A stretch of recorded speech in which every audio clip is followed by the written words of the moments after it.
দুপুরবেলায় গরম ভাতের সঙ্গে যদি এরকম মাছের রেসিপি থাকে, সবাই তো আঙ্গুল চেটে খাবেই। আসসালামু আলাইকুম, hello viewers, welcome to my channel. কেমন আছেন সবাই? আশা করছি দেশ ও দেশের বাইরে থেকে যারা দেখছেন সবাই ভালো আছেন, সুস্থ আছেন। চলে আসলাম নতুন আরেকটি রেসিপি নিয়ে। আজকের রেসিপি পেঁয়াজ টমেটো দিয়ে কাতলা মাছ ভুনা। তাহলে চলুন কিভাবে আমি এই রেসিপিটি বানিয়েছি তা শেয়ার করি।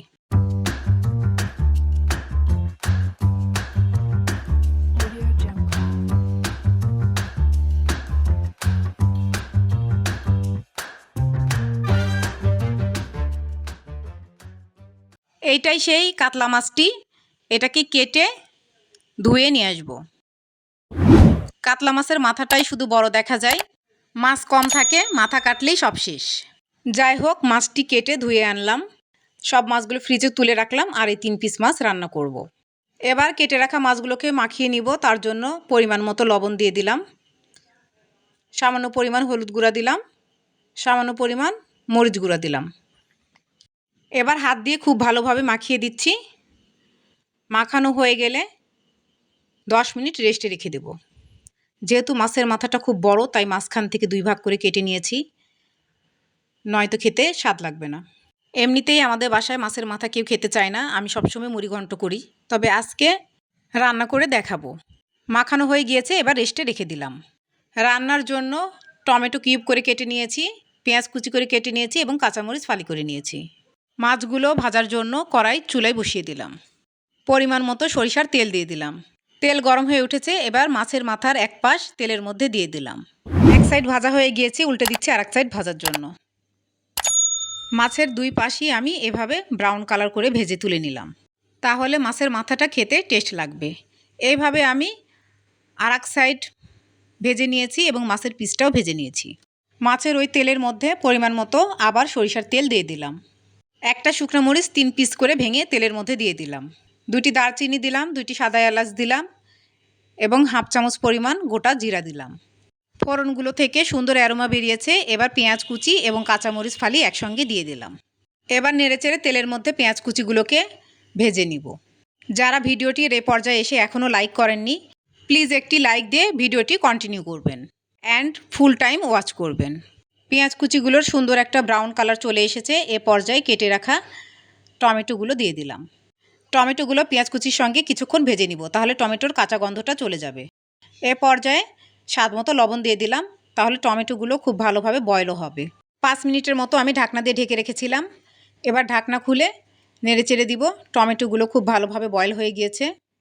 এ পর্যায়ে বাটা মশলাগুলো অ্যাড করে দিব।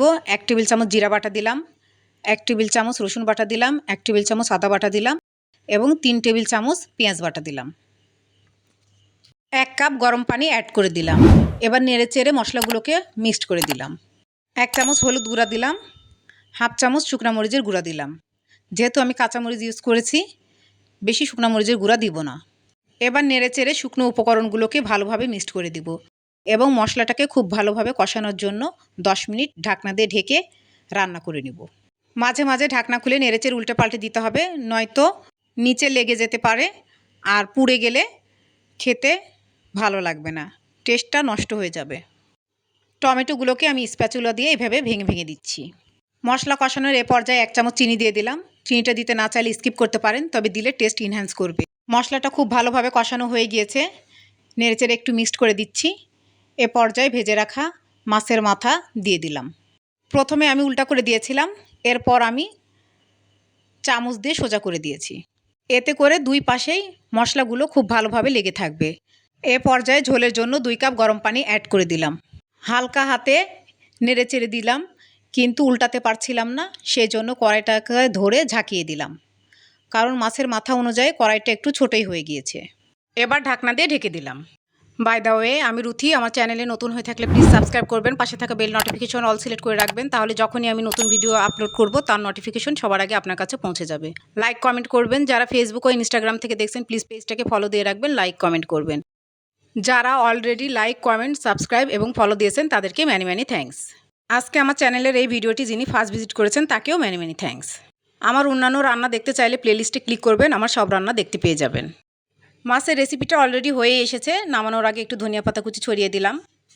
2 মিনিটের জন্য ঢেকে রাখলাম, তাহলে ধনিয়া পাতার ফ্লেভারটা পুরো তরকারিতে ছড়িয়ে পড়বে এবং তরকারির টেস্টটাও দ্বিগুণ হয়ে যাবে। মাছের রেসিপিটা অলমোস্ট রেডি হয়ে গিয়েছে, এবার আমি পরিবেশন করে দেখাচ্ছি। রেডি হয়ে গেল পেঁয়াজ টমেটো দিয়ে কাতলা মাছের রেসিপি। নিউ ভিডিও দেখার ইনভাইট করে আজকে বিদায় নিচ্ছি। ভালো থাকবেন, ভালো রাখবেন, আমার জন্য দোয়া করবেন। আল্লাহ হাফেজ।